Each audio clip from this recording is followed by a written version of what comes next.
The title is A Fine Agitation, and that is actually an extract from one of her letters. Susan B. Anthony was one of those people who was a trailblazer. She was fighting for women's rights at a time when women had no rights. When she voted, it was illegal. She was subsequently arrested. So the entire opera is structured based on all of her letters and journal entries. That's the first act. The second act is the actual trial transcript.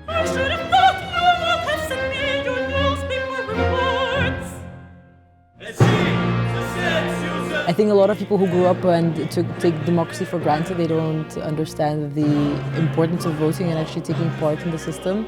It's very interesting, the parallels between what was happening then and what's happening now. In the US, there is a lot of attempted voter suppression. We're still dealing with some of the same issues that we were dealing with back then, just packaged a little differently.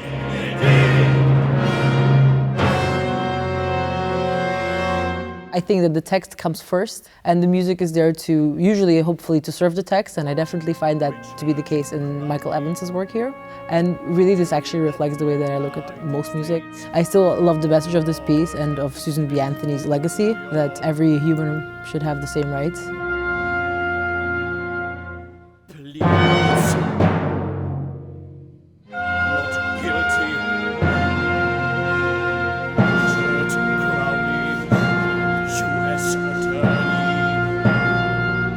The piece is scored for a chamber orchestra and a chamber choir. I wanted to keep it intimate. Even though the story is huge and the impact is huge, the actual settings where these events took place are Susan B. Anthony in her house writing letters. When we get to Act 2, the cast changes and it's mostly men, because she was prevented from even speaking in her own defense in the trial. So the contrast to see those two things on stage, from predominantly a woman's voice speaking directly and then being completely silenced and only finally able to speak before they're ready to sentence her.